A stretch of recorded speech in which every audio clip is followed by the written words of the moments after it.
Come on in. It's time for your favorite part of the day. Come on in here. Get in here. I'm checking our stocks, and looks like stocks are up a little bit. All right. Good for us if you have stocks. All right. Let me get my comments going, and then we got a show. Don't want to miss anything. Come on. There we go. Boom, boom, boom, boom. Do, do, do. So looks like I can't do this upside down, and I can't do it right side up because it's got a cord in the way. How will I make this work? Like that. Will not be defeated. Boom, boom, boom, boom, boom, boom. Oh, Gene, stay awake. Good morning, everybody, and welcome to the highlight of human civilization. It's called Coffee with Scott Adams, and you've never had a better time. But if you'd like to try desperately, oh, my phone fell over, to elevate this experience to levels that no one can understand with their tiny, shiny human brains, all you need for that is a cupper, a mug, or a glass, a tankard, chalice, or stein, a canteen, jug, or flask, a vessel of any kind. Fill it with your favorite liquid. I like coffee. And join me now for the unparalleled pleasure of the dopamine end of the day, the thing that makes everything better. It's called the simultaneous sip. Exactly. Go. Ah, so good. So good. Well, let's check the world of science to see if we can save them any money. Here's one. According to Cornell University, Sarah Magnus Sharp is writing that they did some studies and found out that the secret to keeping your New Year's resolution is that you have to like the process as much as the goal. The process as much as the goal. Huh. Does that sound familiar at all? Yes. If you don't like this system, you're not going to get to the goal. A perfect example of that is exercise. If you choose an exercise that you hate, you're not going to get in shape. Not a chance. But let's say you follow the disgraced cartoonist advice and you find some exercise that you enjoy and you reward yourself for it. I used to like going to the gym because I like the social element of it, and I would give myself a healthy snack when I was done, and I was addicted to the process. So yes, the reason that some people achieve their goals is that they enjoy the process. The Atomic Habits guy wrote about this. Well, yes, the Atomic Habits guy wrote about a few things that I also wrote about. First, which he admits, he does give me credit for stuff in his book.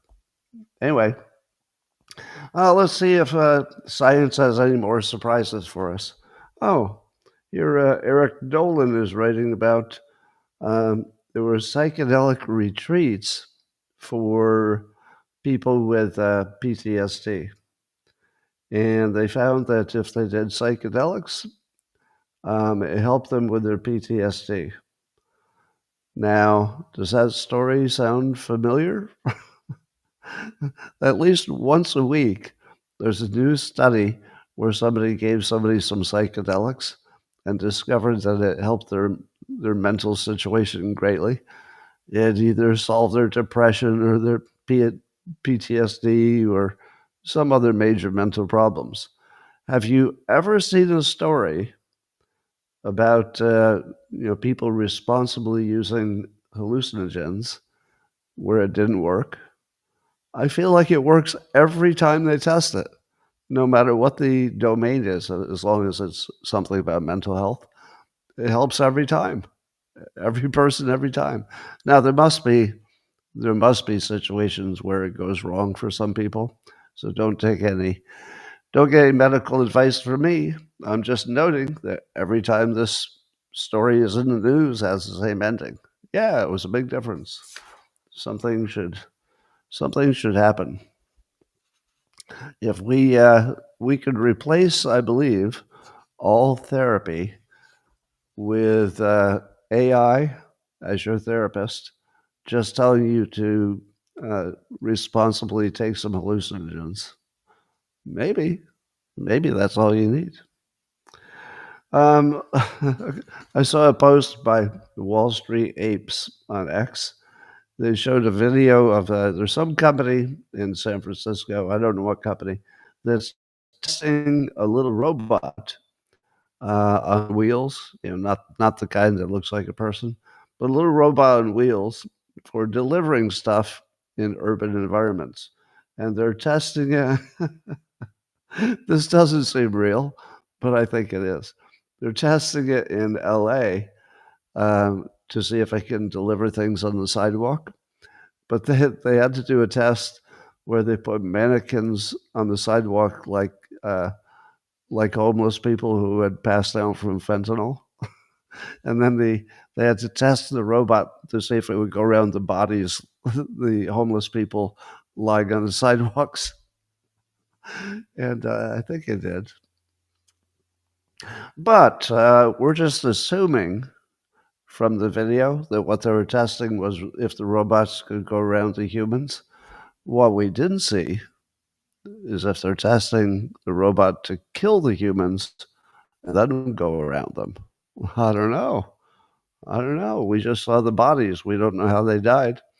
But it might be the first step in the robots destroying all humanity. Speaking of that, Perplexity, the AI company that I've said good things about in the past, it's a hot little AI company. I don't know if it will survive because it's not one of the top three. If you're not in the top three, I don't know if the government will even let you be successful. So maybe Apple will buy them or something. But Perplexity has rolled out its own browser called Comet. And I saw one report on Tech Radar by John Anthony DeSoto who tested it, and he was impressed. Now, the reason that an AI company would want to make its own browser is so the browser could act as your agent and do a bunch of stuff while you're doing whatever you want to do. So, as John Anthony points out in his article, that when you first start using it, it doesn't seem like it's a big time saver because you tell it to do something and then you sit there and watch to make sure it did it. So it takes about, it's not really that much of a time saver because you're prevented from doing something else because you're watching to make sure it worked. But as he points out, you eventually reach a point where you realize, wait a minute, this usually works. So I'll just tell it to make some reservations or whatever you're telling it to do. And I'll do some work on something else in the meantime. And apparently that is a big wow experience because when you get back to it and it did what you wanted, it saved a lot of time. Now, here's my take. I've been saying this for probably 20 years or more in public, and people always fight me on this. And you will fight me too. So get ready to fight me. Here's what I believe. I believe that humans want to maintain privacy as much as possible. So far, we're on the same page. Everybody likes privacy, mostly about themselves. We don't care about privacy for other people, but we like it for ourselves. Um, but in order to use and really get all the benefit from these AI agents, they're going to need to have your passwords. And they're going to need to know all about you because the things that you want them to do, such as making reservations or whatever, it's going to require a lot of knowledge about you. Your name, your address, in some cases, maybe your social security number, if you're telling it to deal with something financial or banking or whatever, how many of you would feel comfortable giving your own AI if they told you, oh, it's totally secure, we'll never look at it at the company level? How many of you would feel comfortable with an AI that has your password for anything important? Maybe for making restaurant reservations, maybe. But would you let it have access to your bank? Because if you did, think of all the time you would save. I would love an AI that had access to my bank because I'm continually signing up for, things that are auto pay or debugging some problem with my bank, or there's a credit card that got stolen. I'm just always dealing with bank and IRS stuff. How many of you would trust your AI to have access to all of that stuff? The answer is none of you. Not a single one of you, and certainly not me, would feel comfortable with it. Now, here's the part that I've been predicting. We'll all get over it. We'll get over it. Once you realize that privacy was always an illusion, you're going to let it go. It's always been an illusion. The only thing that protects your privacy in a world where the government can get access to anything that they want, they only need to have a reason. And it doesn't have to be even a good reason. It could be a reason they made up because they're lawfaring you. So you don't have any privacy. The only thing you have that protects you is your boringness. Have you heard me say this before? The only protection you have is being boring and not being interesting to the government, not being interesting to hackers, not being interested to people at banks and other places that have access to your private information. The only reason that all of you have not been victimized is that you're boring. There is somebody who can get access to everything you have, the government. They just need a reason. As long as you're boring, no reason. But the moment you do a freak off, sort of Diddy style, well, suddenly they're accessing your phones and your computers and talking to everybody who ever knew you. You don't have privacy. You don't even have a little bit of privacy. You have zero privacy. You only have the right to be boring. That's it. Nothing else.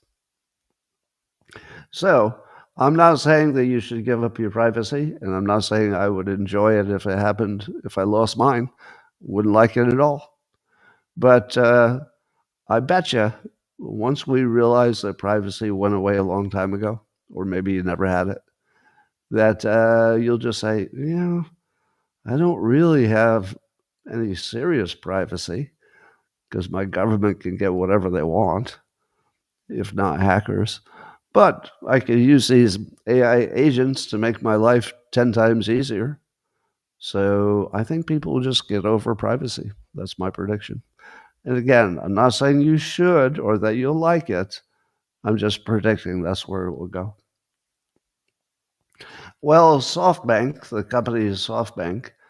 According to Digital Trends, Trevor Mogg is writing that they've developed AI agents to make each worker like 1,000 armed deity. So the head of SoftBank, Sun Masayoshi, he said that they now have this technology that would allow the AI to make its own agents, and you could have potentially one person could have 1,000,000 AI agents doing stuff for you. But I say I don't believe this is a fruitful direction, because if you had one AI agent and you told it to make some hotel reservations, it wouldn't be a big burden on you to check and make sure it did it right and then correct whatever wasn't right. But if you had 1,000,000 agents that were doing things on your behalf, or even 100, how in the world would you supervise all that? And would you feel comfortable that if you didn't supervise it, the AI was going to go and do it correctly the way you want and not cause you any problems? I don't know. I feel like there will be a natural limit to how many AI agents anybody will ever want working on their behalf because you got to check their work all the time. So maybe 3 might be your limit, not a million. Well, Delta Airlines, according to Fortune magazine, Irina Ivanova is writing, they're eliminating set prices for their flights in favor of having the AI determine how much you personally will pay for a ticket. And apparently, this is already being it's rolled out and it's being tested on a small percentage of their customers. To which I asked the question on X, and everybody had the same answer. How much would you be happy to find out that the price you were paying for your airline ticket at Delta was determined by the AI figuring out the most you were willing to pay? I can't think of anything that would make me hate the company more than that. Can you? Because how would the AI determine how much you're willing to pay? What does it know about you? Let me give you an example. Let's say one of your parents is elderly and you're making frequent flights to spend time with them. Wouldn't Delta figure out that this person is going to book those frequent flights because there's obviously something on the other end that's important to that person? And so they raise the price for you to see your dying parents. Now, it wouldn't know it's doing that. It would just say, I feel like this person's going to pay a little more for a ticket because they fly a lot. So there must be something on the other end of that flight that they really care about. How in the world could it possibly charge me more than other people for whatever it is I want, where I wouldn't want to go in with a machine gun and kill everybody at their company? Don't do that, by the way. That is not a call to violence. Oh my God. I really can't think of a worse idea. But we'll see. They swear they're going to roll it out. All right. Trump announced yesterday that they're cutting federal funding for California's ridiculous high-speed rail project. They had billions of dollars approved, but it managed to build basically no high-speed rail at all. And I said to myself, well, that'll teach California, because once that federal funding is cut, there's no way they're going to keep wasting this money. But then I looked at the context, and the entire project is currently estimated to cost $128 billion to build California's high-speed rail. I didn't even know they were still working on it. Did anybody know that? I thought that project was killed a long time ago. But the amount that and that's the estimate is 4 times the original estimated price of $33 billion. So it went from, I think we can do this for $33 billion to, I don't know, but we might be able to get it done for $128 billion. And you learn that after you start. That's like every project I did in my corporate days. It was my job to evaluate vendors for various technology purchases that we needed.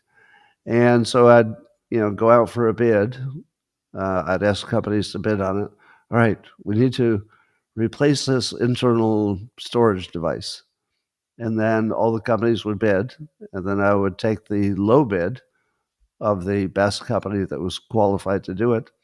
And I would take it to my boss and I'd say, here's the one that's the lowest bid for this exact thing that we want. And then what would happen after I signed the deal? Every time, what would happen?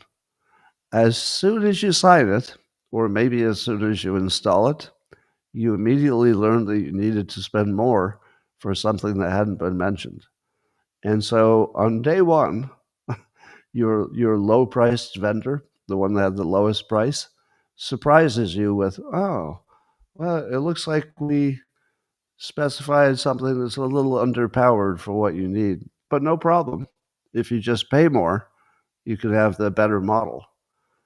And then it's too late to start all over again. And you don't want to tell your boss that you screwed up. What are you going to do? Well, the vendor knows exactly what you're going to do. You're going to pay the higher price.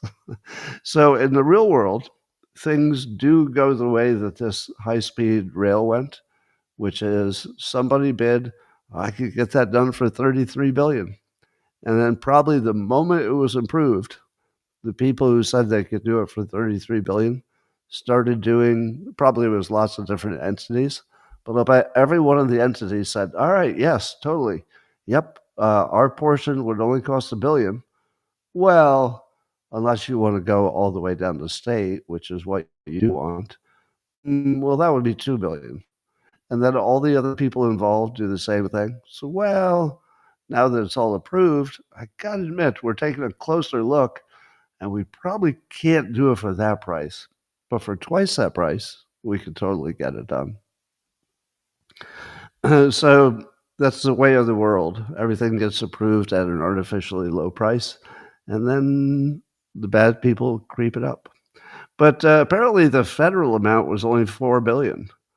So if we think it'll cost 128 billion and Trump only took away 4 billion, it shouldn't make any difference at all to whether it gets built. I mean, it's such a small percentage. But we'll see.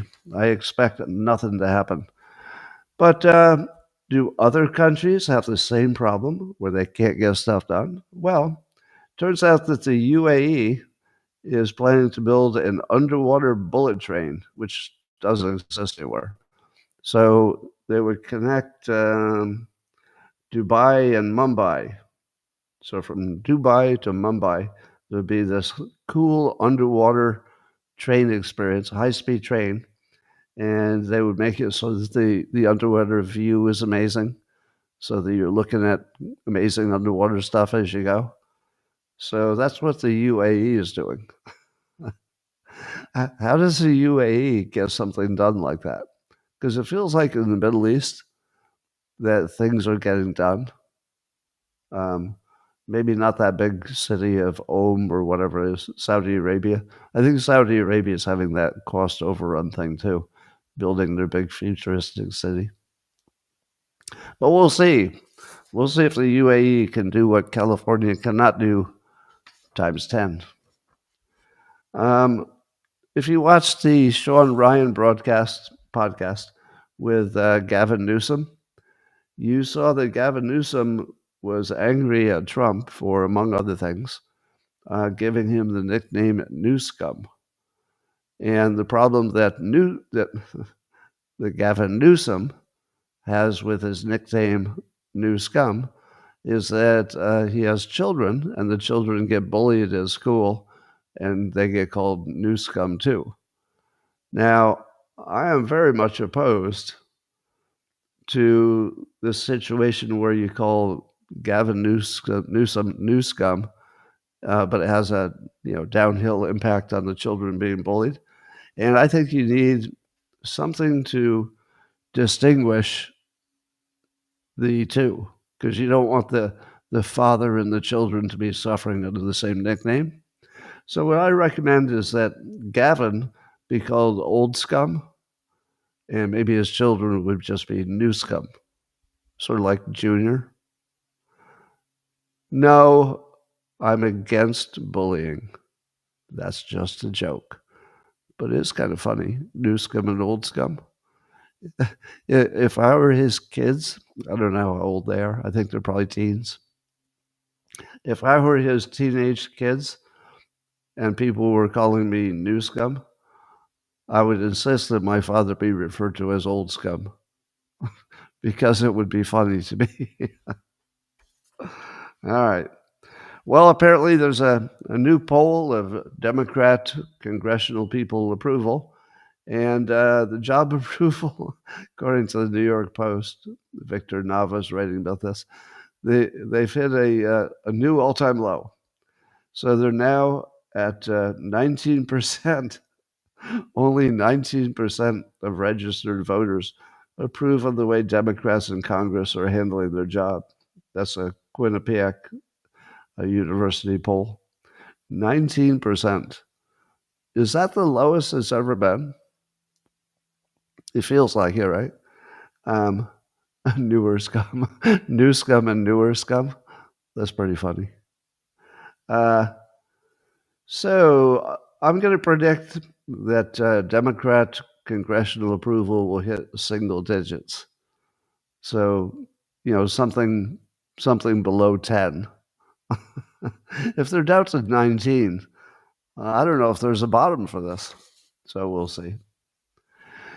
Well, Newsmax is reporting that Columbia University is trying to address the problem that the Trump administration is withholding something like $400 million in federal funds because they say Columbia is not doing enough to fight anti-Semitism. So Columbia has decided to try to get their $400 million back by agreeing to a bunch of requirements placed on them for fighting anti-Semitism. And I said to myself, well, what are they asking them to do?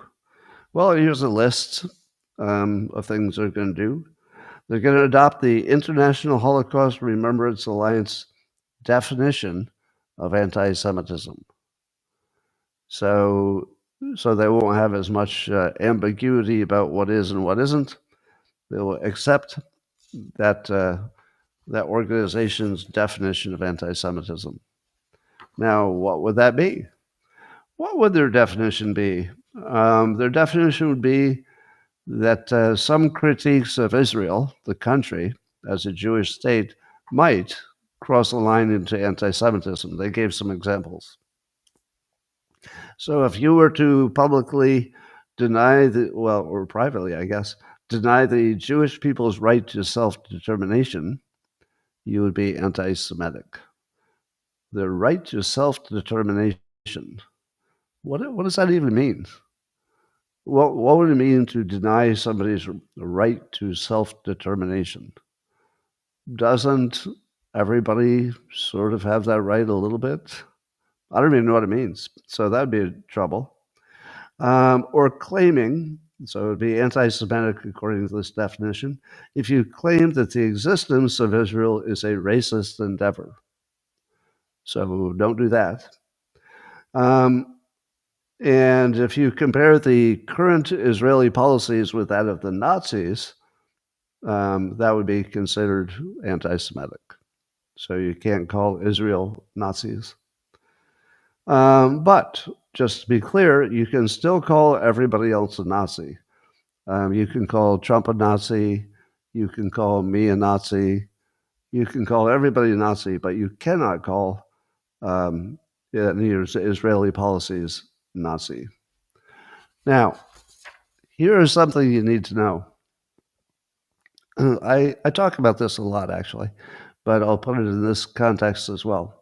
Whoever controls the definition of words controls you. Let me say that again. Whoever controls the definition of words, in this case, anti-Semitism, controls you.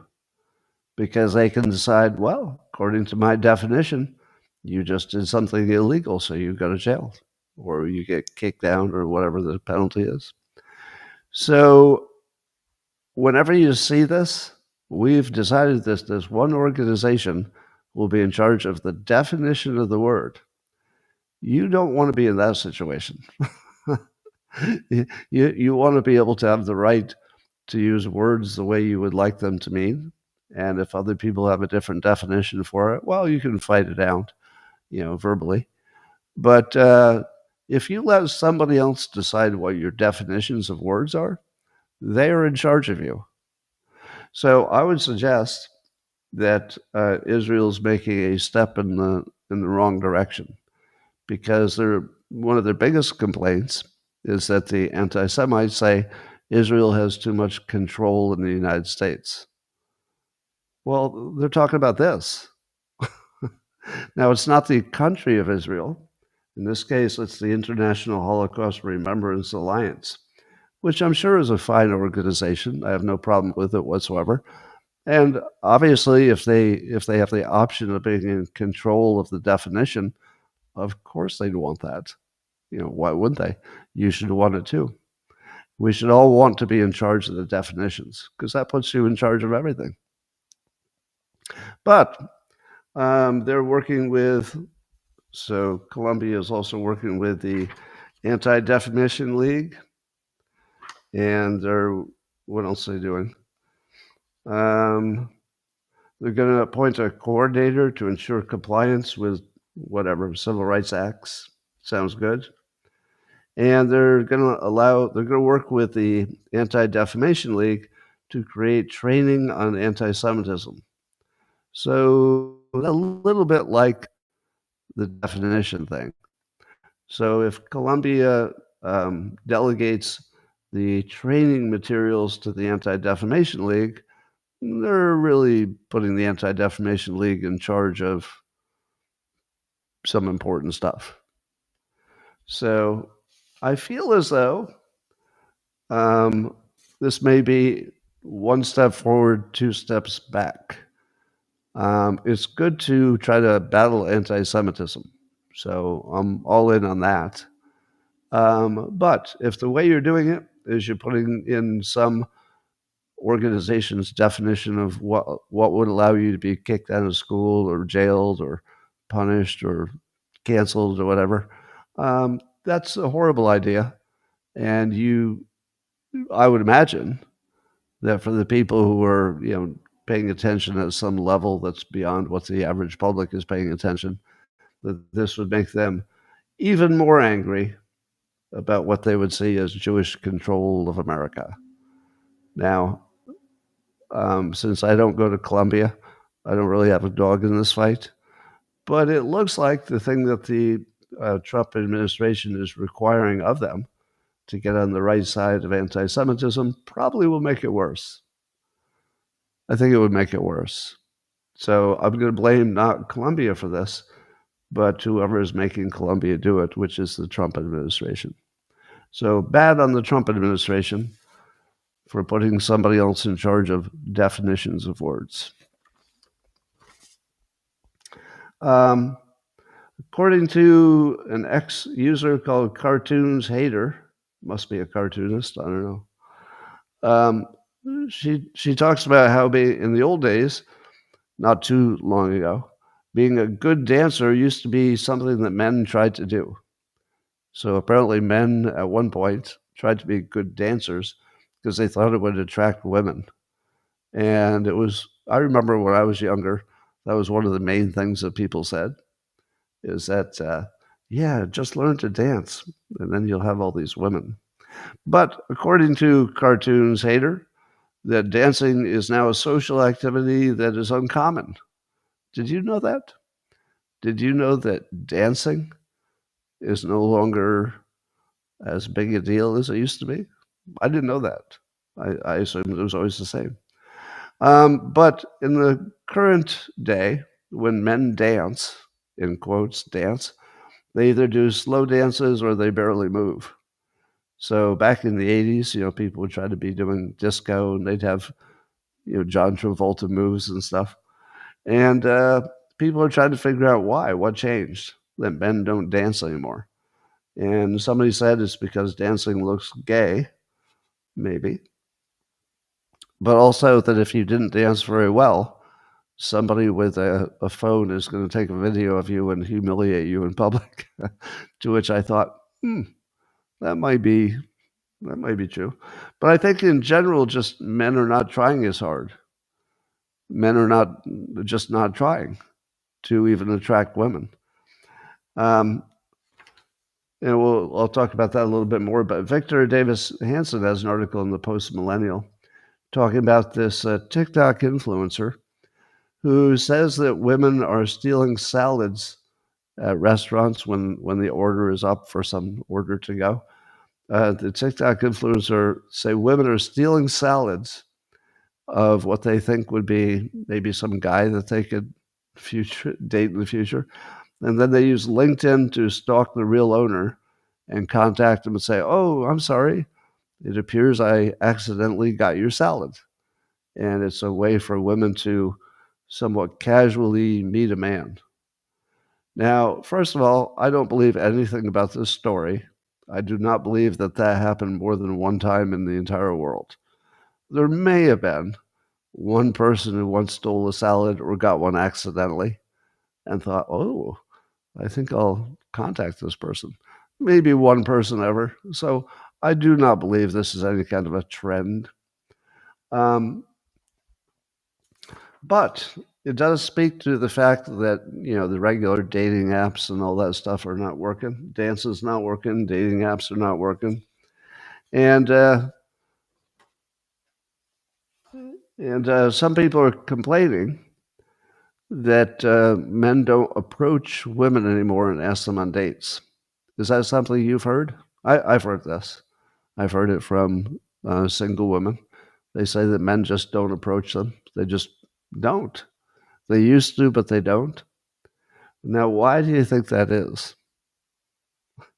Let me fill you in on why men don't approach women. Are you ready?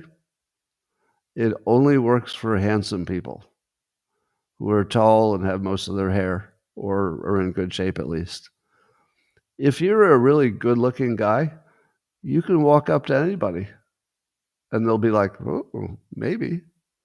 If you're not a good looking guy, which would be 95% of the public, you can't walk up to a stranger and get a good reaction because the only thing they have to go on is your dumb opening line, which is always dumb, and what you look like. It doesn't work. Why do you think people put photos on dating apps that don't look anything like they actually look? It's because if they walked up to you in person, you'd say, no thanks. So dating is mostly trickery, trying to fool somebody into being attracted without them knowing that's what you were doing. So I would say that if you're not among the 5% tall and handsome guys, the only way you're going to attract women is to not approach them, but rather be talented at something in a public way. If you can be rich and successful in a public way, you will attract all the female attention that you've ever wanted. If you can't show that you have something going on, that you're good at a sport or good at making money or good at something, you're not going to attract anybody. So dancing doesn't work, dating apps don't work, walking up to women doesn't work. But if you got something going on, women will come up to you. And in my limited dating experience over my lifetime, I've never been confused about whether a woman was interested in me because they show it so obviously. Is that your experience, men? That when a woman is interested in you, you know it. You know it so easily. It's never a surprise, is it? So anyway, according to Daniel Greenfield, he's writing that 1 in 3 Americans feel lonely every week, and 1 in 5 feel lonely every day. And less than half of households are headed by married couples now, and 63% of single people are not looking for a relationship. And this next one is the thing that blows my mind. The majority of Gen Z didn't date as teenagers. They didn't date. Almost 2/3 of the young generation didn't date at all as teenagers. I wonder what that used to be. Well, so things are bad there. According to Nick Nolte on Breitbart News, during the first half of 2025, reruns of the old Gunsmoke TV show in black and white from, the 60s? Reruns of that earned more streaming minutes than any of the Disney syndicate movies. So I have to confess that recently I sampled some old Gunsmoke TV show on Netflix, I guess. And the reason was that all modern content is terrible. And I discovered that looking at really, really old content is kind of fascinating. It's not entertaining in the traditional modern way, but it's absolutely fascinating to just see the old sets and the way they did things, the way they talked, and how rapidly they developed a story instead of making you watch two gay people make out forever, so that you can know, okay, I got it, I got it. They like each other. I got it. Okay, I got it. So the old stuff would just skip everything that was boring and just give you like a tight little story.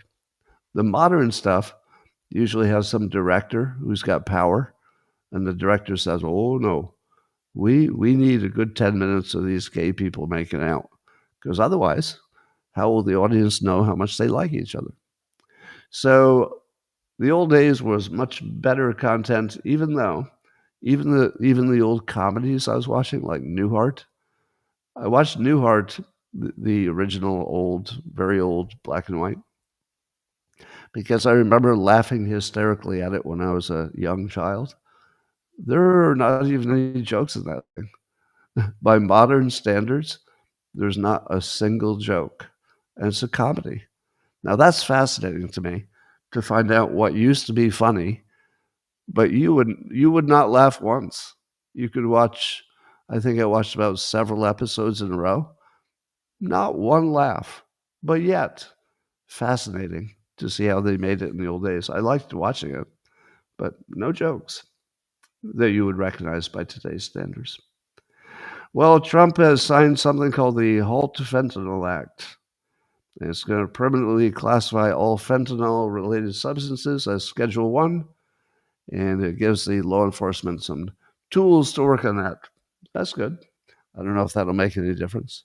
And separately, you know that China has agreed to do more on fentanyl because they've got a permanent tariff on them. Trump has put an extra 20% tariff on China because of fentanyl. They weren't doing enough to stop the flow into the U.S., the precursor flow. So China's, done some things and arrested some people and acted like they're doing something about it.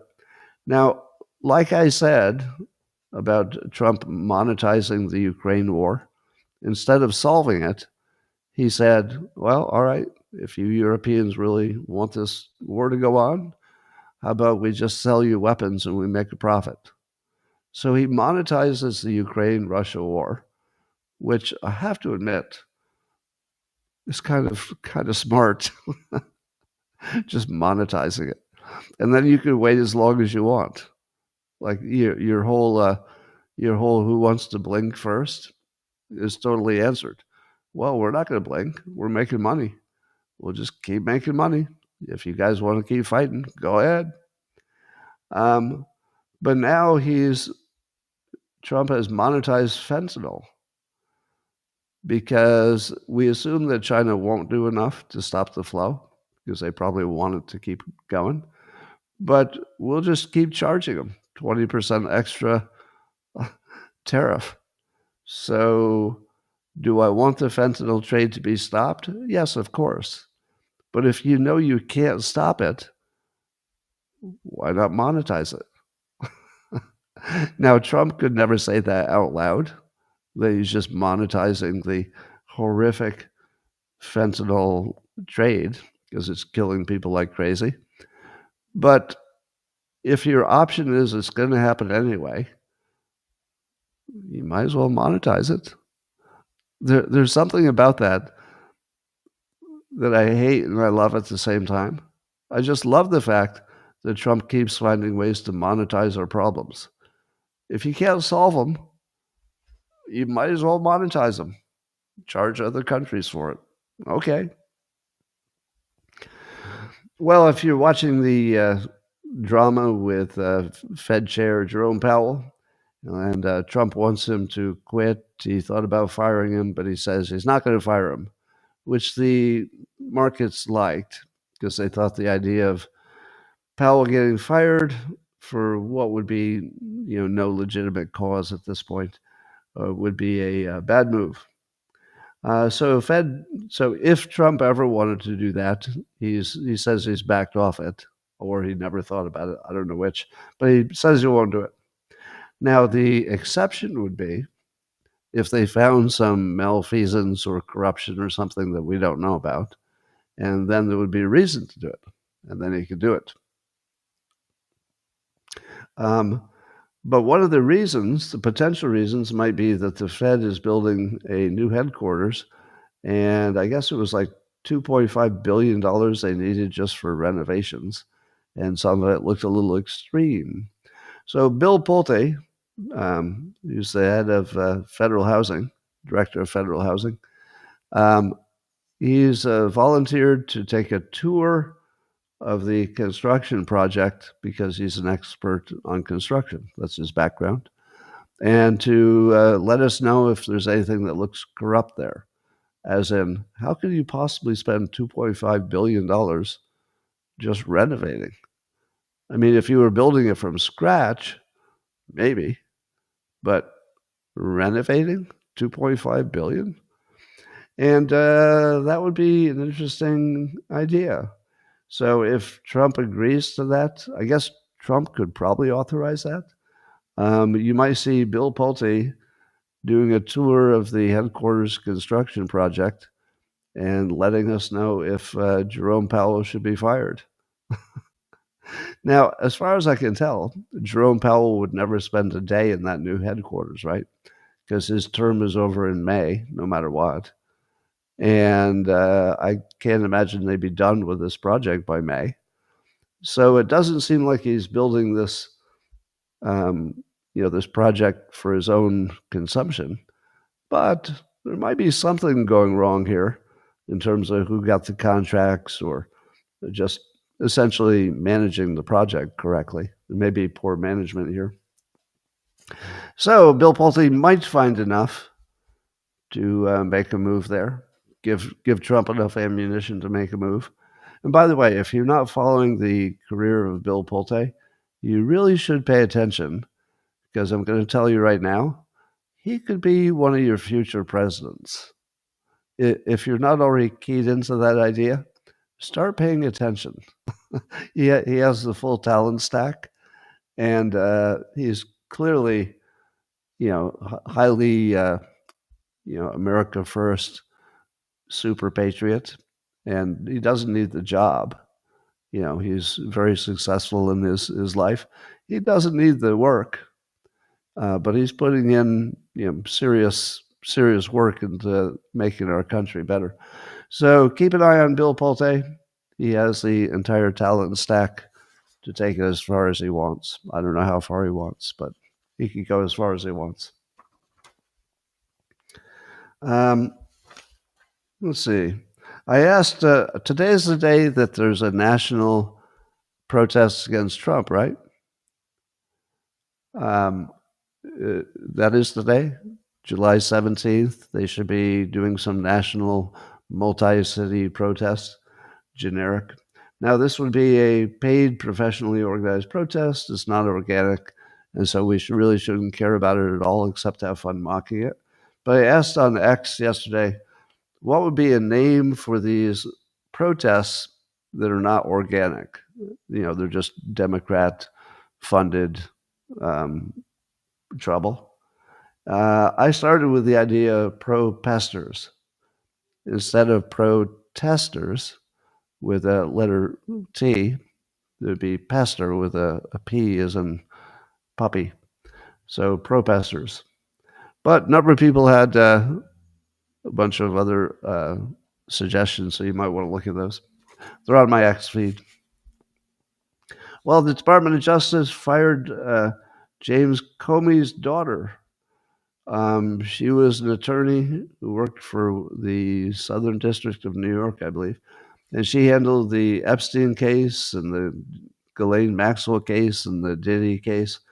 There's no word as to why she was fired, but one assumes it's just some kind of a revengey thing on top of she would be maybe, anti-MAGA, and maybe if you were in her crosshairs, you would not get a fair trial. I don't know what the reasons were, But it's not a big surprise, right? It's not the biggest surprise in the world. She got fired. And I don't think we need any reasons. Do you care? Obviously, there's a political element to that. Well, the estimates for how much the Trump tariffs might bring in, and remember, they're not entirely paid by the foreign countries. They might pay for some of it, but it's paid by the companies in the US who are importing. But the estimate is that it will bring in $300 billion in tariff revenue to the government by the end of the year. Now, what if it turns out that it can make, I don't know, $500 billion a year just on nothing but tariffs? Suddenly, you're starting to look like you're balancing the budget. I think there's still $1.5 trillion left that they would still need to cover. But you're goosing the economy. You're making some cuts to the budget. We'll talk about that in a minute.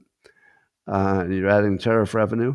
So Trump is thinking he might be able to get the budget balanced within his term.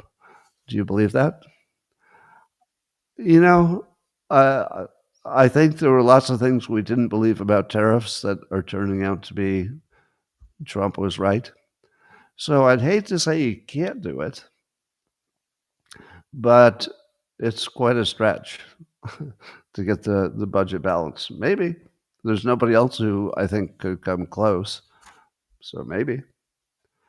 The former chief of staff to First Lady Jill Biden was interviewed by the congressional people who were looking into the auto pen stuff, and he took the fifth. He refused to answer questions about whether the White House concealed Joe Biden's broken brain or not. So let's do an update of all the frauds and hoaxes that we've uncovered from the Democrats. Now, I'm not going to say the Republicans are totally innocent of all bad behavior, but here are just the ones from the Democrat side of things. We have learned that the NGOs were mostly fraudulent money laundering situations. Now, there would be some Republicans involved there too, but the ones we hear about seem to be all Democrat badness. So, learning the immense fraud of the NGOs that are getting unwound at this point, that's huge. Then we know that our protests, which we used to believe were organic, like Black Lives Matter and Antifa, we now know that those are just a sort of a hoax, fake, organized protests. So we know that now. Now we've got the FBI is looking into the Crossfire Hurricane thing, which was the idea that Trump colluded with Russia, which we know now was just a hoax perpetrated by the Hillary campaign. And the effort is to find out if there's a case that can be made against Obama and Brennan and the top people in the FBI. And of course, there's already enough information that largely guarantees that it was a plot, which is maybe one of the worst things that's ever happened in this country. Then there's the auto pen and Biden's brain and how that was all hidden. That's one of the worst things we've ever seen. Then there was all the lawfare against Trump. And yes, I understand that there was a jury and he was found guilty of some things, but nobody reasonable thinks that anybody else would have been even brought to trial on any of that stuff. So the lawfare against Trump, Democrat plot, uncovered. Then there was the Fine People hoax that the media contributed to. And Biden actually ran his campaign on the Fine People hoax. Then there was the January 6th insurrection hoax, which the entire country doesn't know was a hoax yet, but obviously was. The hoax part is not that there were, agents or provocateurs in the audience. There might have been, but I've never been really interested in that part. The part I'm interested in is that the news never talked to anybody who was a protester to ask them why they were protesting. The most basic thing you would want to know about that story. Because if you ask them, they would not say, not any of them, well, we know Trump lost, but we wanted to install him like a dictator anyway. Not a single person thought that. They thought that Biden cheated, and they wanted to slow things down to find out if that were the case. So that turned into, massively jailing MAGA people and using it against Trump. So that's one of the worst hoaxes in American history. Then there was the whole climate change hoax, which I think at this point you could definitely call a hoax. There was a Hunter Biden laptop thing, the cover-up of the Biden crime family activities. Nothing ever went anywhere on that. And now we've got what Trump calls the Epstein hoax. Now Epstein, of course, was a real person who did real bad things. So that part's not a hoax. The hoax is that the reason that Trump and company are not giving you more information about it is that they're covering up something, and maybe it's something about Trump himself. Now that part's a hoax, the part about Trump. There's no evidence that he was involved, other than he knew Jeffrey Epstein until he decided that he had to part ways with him. And then look at the fake news. We've learned in the Trump era that the news was really not even trying to be real. It wasn't even trying to be real. And I don't think everybody knew that. So when you put all these together, it's the most criminal-looking activities I've ever seen in my life. So the Democrat Party appears to be just a criminal organization. Now, clearly, there are also Republicans who break laws and, sometimes in big ways, but I don't know of any major stories that would blame the Republicans of breaking some major laws that are real. I mean, if there are those stories, they're usually hoaxes themselves. So it's unbelievable that we consider this some kind of a political contest. One side are criminals, top to bottom. They're just criminals. And, they've got these upstanding jobs and stuff. But to me, it looks like a organized criminal enterprise, the Democrat Party. And I mean that with no hyperbole. I gave you the examples, right? If you simply accepted that most of the things I listed that we do know that the Democrats were involved with, if most of it's true, and most of it's true, of course, it looks like a criminal enterprise. I don't know that you could do the same thing with the Republicans. Could you make the same case that the Republicans are basically a criminal enterprise? I don't feel like you could. When we talk about Republicans, it's usually something like they're fighting with each other about something. It's not that they've organized a multi-year, gigantic, organized hoax. I don't see that. It's only one side that seems to be doing that. Well, here's a semi-fake news that NPR and PBS funding has been cut by the Senate. Now, of course, the House would have to approve of the tweaks that the Senate made, but we assume that will happen.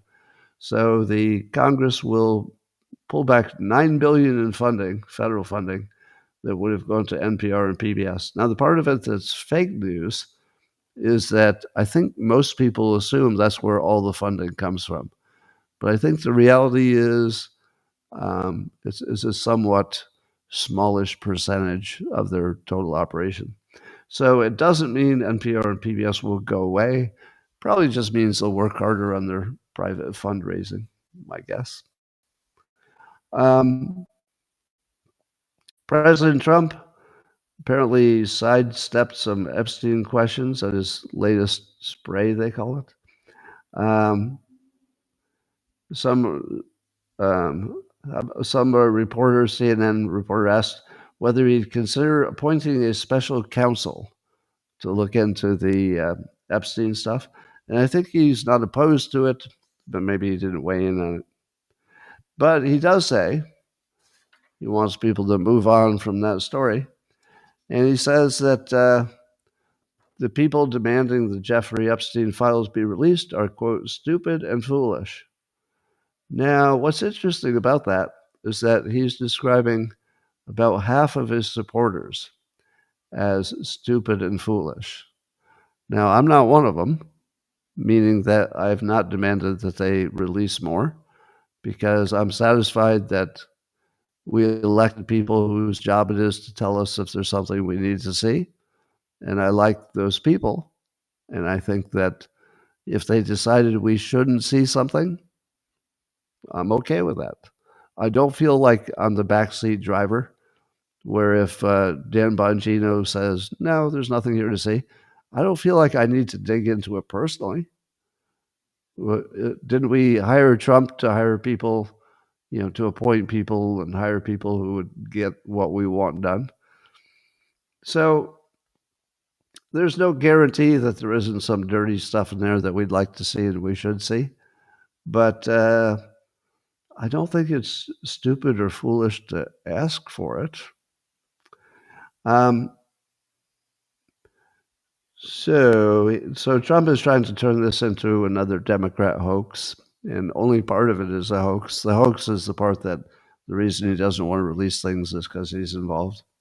But suppose they got some kind of special counsel to look into it. Would you be satisfied with whatever the special counsel came up with? Because what would happen if the CIA said, here's the deal, special counsel, it's a state secret and you're not allowed to tell anybody? Could the special counsel say, well, I'm special counsel, you can't tell me that, I'm going to do it anyway? I don't know. I don't know if a special counsel would get us everything we need to know. Elon Musk is still on this, and he asked Grok on X, he said there was a leak of cell phone tracking data on the island, Epstein's island, and he asked Grok, can you correlate that with the individuals who visited the island? And then assess the probability that those who went to Epstein Island, despite having planes of their own, did so purely to save gas. And Grok said, the flight logs show Bill Clinton visited Little St. James 12 plus times. Prince Andrew was there multiple times. Alan Dershowitz was the lawyer. Kevin Spacey, Chris Tucker, they have all been there. And Trump flew on the plane 7 times, but he never went to the island.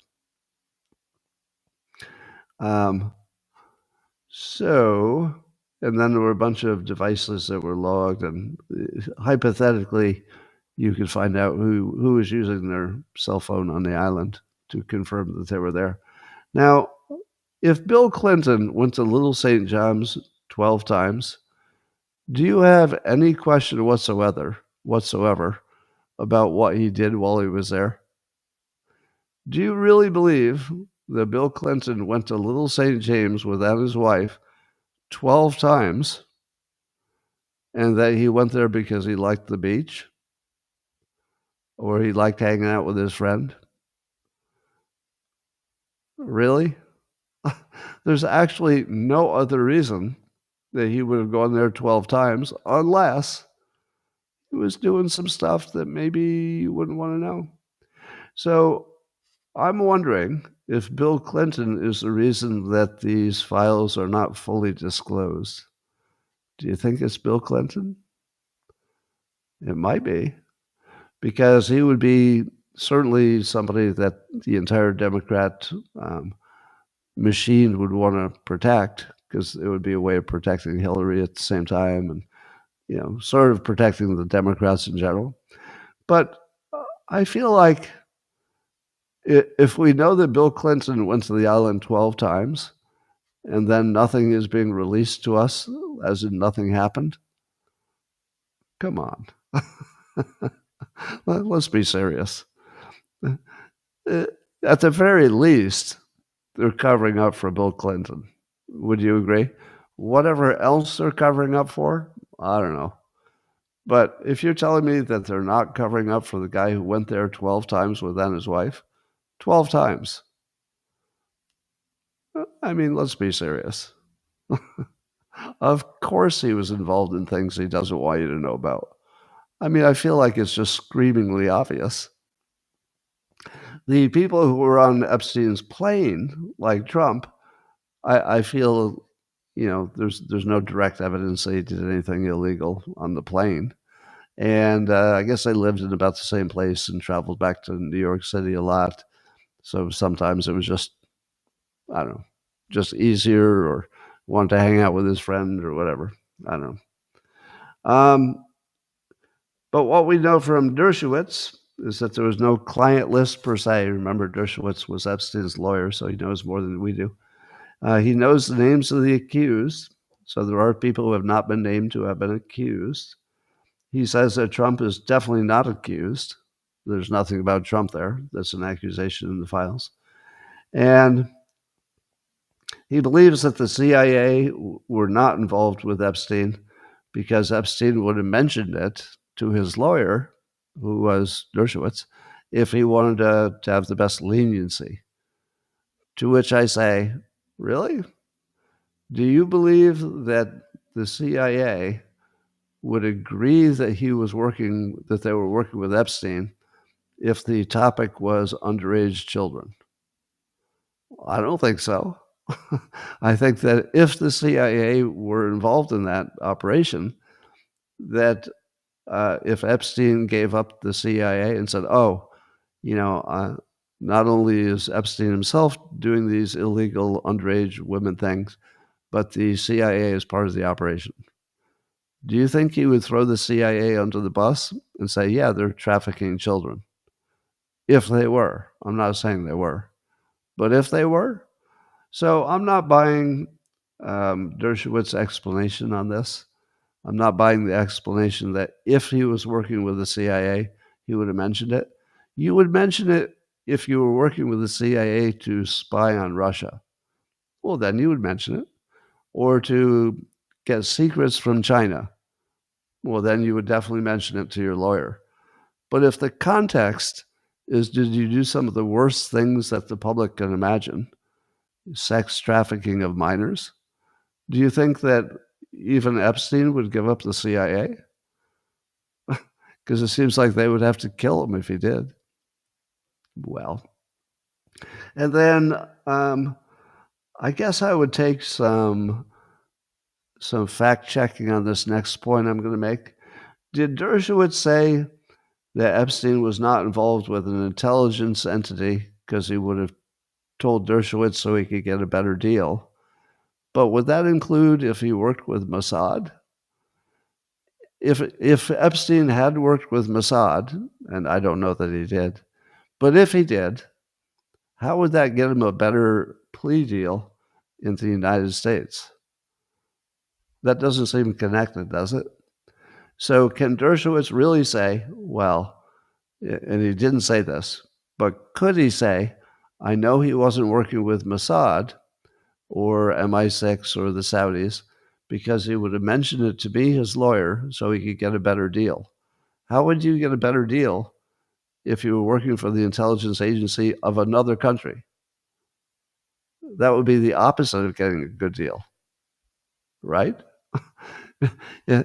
So I feel like Dershowitz is finding some clever ways to say that Epstein didn't have that intelligence contact,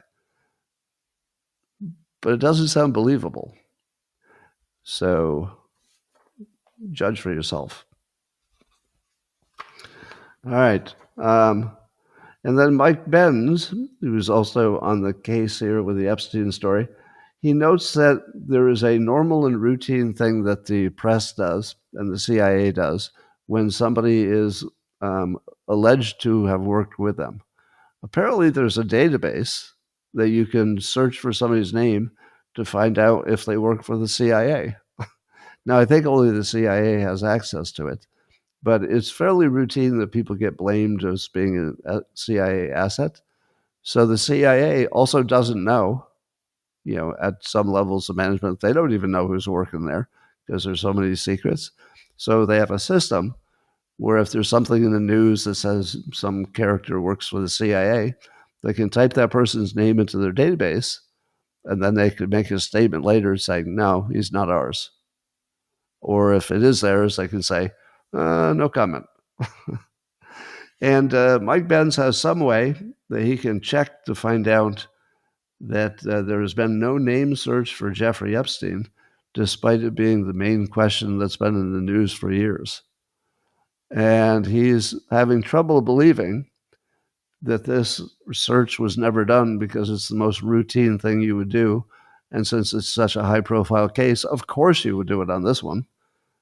But the evidence is it wasn't done. Why would that be? Well, we can only think of one reason. Trump was meeting with the Crown Prince of Bahrain, who really looked like he liked Trump. You know, they were sitting together in the Oval Office, and whenever Trump turned to him, he would have this big smile on his face, and you know, he laughed at his jokes and stuff. So he looks like he's getting along with Trump well. But Trump answered questions about all manner of things, and he said that the press should be focusing on Biden and the auto pen, not the Epstein stuff. All right, here's the thing.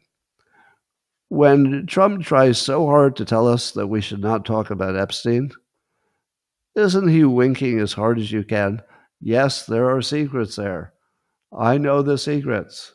I'm not going to tell you, and I'm not even going to tell you why I can't tell you. Let's just please move on. So when I agree with that strategy of moving on, people say, "Oh, you're covering up for the." What are you doing? You're covering up for the pedos. No, I'm simply saying that if we'll never know the real answer, we should default to a process you're comfortable with. A process that I'm comfortable with is that we elected people to make these decisions for us. And apparently, Trump has made the decision for us that we're not going to see much more, even though he acts like he's open to it. I don't think we'll see more. Whatever it is that he's covering up, and obviously he's covering up something, is important. And we hired him to make the important decisions for us. We did not hire him to tell us everything that he knows, because there would be lots of topics where he knows things you're not supposed to know. So that's my summary. If we can't know for sure, and we can't, what's the real story? The only thing you can be comfortable with is who's in charge of deciding if you know, and it's Trump. I'm comfortable knowing that he's lying. Can anybody else say the same thing? I know he's lying. He's obviously lying. It could not be more obvious. It's so obvious that he's lying that it makes it feel like he wants us to know he's lying, because it's easier for me to move on if I know he's lying, right? Because if I know he said that he's decided to keep it from me and the public, then I say, well, that's your decision. You get to make that decision, and then I'm willing to move on. Would justice be served? Probably not. Trump also has this new phrase he uses a lot, that the U.S. was considered a dead country before he got in. Nothing was happening. And now it's the hottest country. That is good persuasion. He says it a lot, so it's really sinking in. So he's persuading other countries that might want to invest with the U.S. or get on board with us. He's persuading them with his hypnosis that we're not like we used to be, and now it's, you know, the U.S. is the place to invest and the one to follow and the one that's doing all the good stuff. And there's some basis for that. So it's not like it's a crazy thing to say. So I love his persuasion on that, from dead to hottest. Let's compare that to one of the stars of the Democrat Party, Stacey Abrams, who is now calling Trump an autocrat. All right? Compare these two persuasions. The U.S. went from a dead country to the hottest country. Okay, that's just A+. because everybody knows what dead means, everybody knows what hottest means, and there's enough basis that people can say, yeah, I can see that. I see why you're saying that. But when Stacey Abrams says Trump is an autocrat, why don't you go do an interview on the street and ask people if they know what an autocrat is? If they do, give them question number 2. Do you know what an oligarch is? Probably not. Number 3, what does it mean to be an authoritarian? Maybe a third of the country knows what that means. What about the plutocrats? Yeah, what about the plutocrats? Why is it that the Democrats have no sense whatsoever of what a regular human being would be persuaded by? Pencrats, that's funny. Autopencrats. Well, Trump says that Coca-Cola has agreed with his suggestion to make America healthy again by removing what they were using for sugar and putting in real cane sugar. So I guess that's for the non-diet version of Coke. But I was not aware that whatever Coca-Cola was using instead of real cane sugar, I was not aware that it's dangerous and that real cane sugar would be healthy. So I don't understand that story at all. But if RFK Jr. agrees that this would make that drink healthier, all right. Okay. But I do like when Trump brags about successes, because that feeds into his we're the hottest country and everything's going right. And I love it when he does that. I love it when Trump is a salesperson for the country, which is a lot like being a salesperson for his own administration. He should be doing that. And he should be talking it up like crazy. And nobody does it better. He is the best salesperson I've ever seen. And he's selling the country. He's doing a good job. But meanwhile, in the Palisades, where there was that big fire, apparently nothing's happening to rebuild, basically. Rebuilding after the fire is almost nothing. And they're thinking it would take 4 years to get things approved and rebuilt. 4 years. And all of it because California is a bureaucratic, red tape, woke mess. Apparently, there's some real movement on this Russia collusion hoax investigation that the FBI and I assume the DOJ are doing. So I was reading in Real Clear Investigations, Paul Sperry was writing, that there's been meetings and there's new information on Russiagate. New documents have been released. There's a new secret 200-page congressional audit. I feel like this is looking like something might happen, as in the idea that the Democrats organized a RICO criminal attempt to lawfare and disgrace Trump and get him out of the government and get him out of the election. It looks like it's all documented. So, unlike the Epstein thing, where there's nothing to look at, we just have a lot of assumptions and speculation. It looks like this whole Russia hoax thing, there's going to be memos and handwritten memos and a whole chain of command where you can see the entire criminal enterprise. So I don't know how far this could go, but is there a possibility that Brennan would be put in jail? There is. Yeah, there is. It would be tough. I think the odds are way against it, but it's possible. So if I were John Brennan, I'd be worried a lot. We get new inflation numbers in the country on a regular basis. Just got some that look kind of good.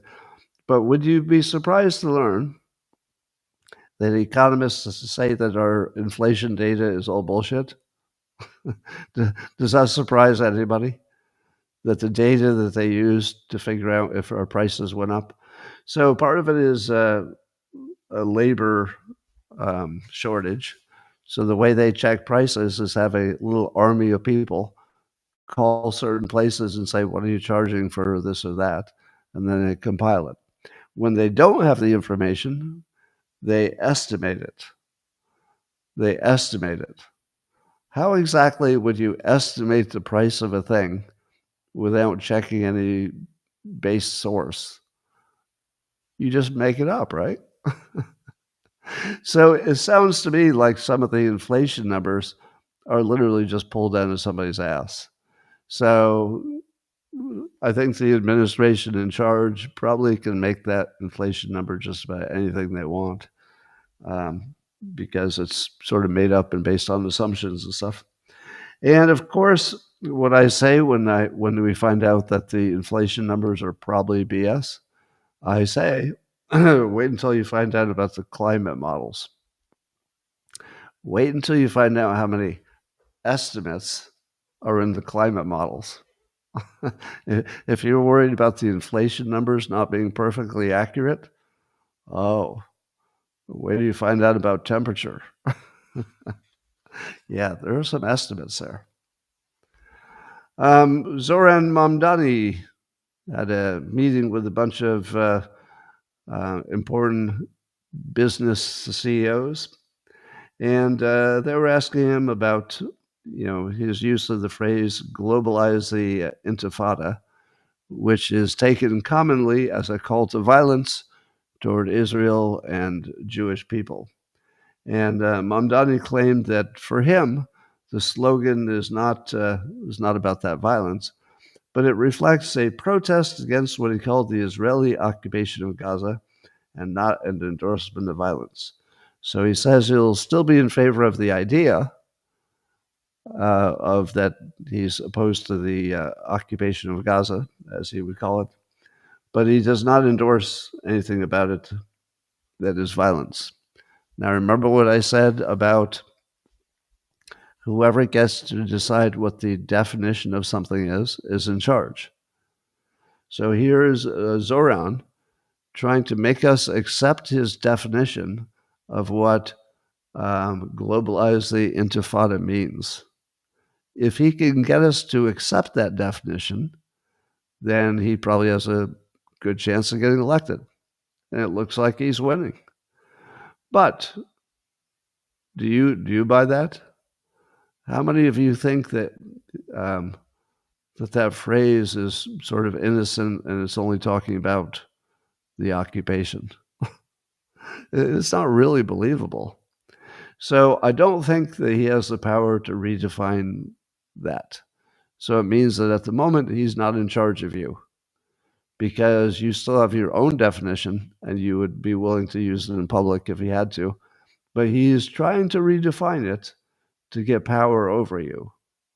And so far, not successful. And then he was asked about whether he still supports defunding the police, which is something he had said in the past. And he decided to avoid the question. Avoid the question. How in the world would all these top CEOs like Jamie Dimon and a bunch of people like that, how in the world are they going to back this guy? Well, we don't know if they will or not. But apparently a bunch of out-of-state people are donating to Mamdani's campaign. He's got $350,000 since his primary win from out-of-state. Now he gets also in-state, but that's a lot. And I'm wondering if Republicans are donating to him. Are there any Republicans who are so Machiavellian that they say to themselves, if we let the communists completely destroy New York City, the Democrat Party will be dead for a generation? Is there any Republican with enough money that they actually think that? It's like, well, I don't want to destroy New York City, but they apparently want to destroy themselves. So we'll just give them the tools to do it. And then nobody will vote for a Democrat ever again. Maybe. I don't know. Well, Adam Schiff, who used to say no one is above the law, now says that Trump's attacks on Schiff are more dangerous than ever because it involves the law. So Adam Schiff, who apparently broke the law when it came to saying what was his primary residence, because he had two primary residences, which is not a thing. It's illegal. But he's saying the real problem is Trump's abuse of law, not the fact that he broke it in the most obvious way. Allegedly. According to the Wall Street Journal, vigilante groups are taking control of Russia's streets because so many of their police officers have been shipped to the war. Now, the way the story reads, the reason so many police officers in Russia have been sent to the war is because it pays better to be a soldier than it does to be a police officer. To which I say, how much more does it pay that you would go into a meat grinder where you can't walk outside without a drone killing you? What police officer would give up their police job to voluntarily go to the front lines of the Ukraine-Russia war that's just grinding up all the humans? I don't know about this story. I believe the vigilante groups, and I believe that there may be not enough cops, but I don't believe that the cops were mostly leaving for the high pay of being killed on the front lines. That doesn't seem likely, does it? All right, people, that's all I got for now. Sorry I went long. I'm going to say a few words privately to the local subscribers, who I call beloved. And the rest of you, thanks for joining, and I will see you again tomorrow. Same time, same place. Locals coming at you privately. If this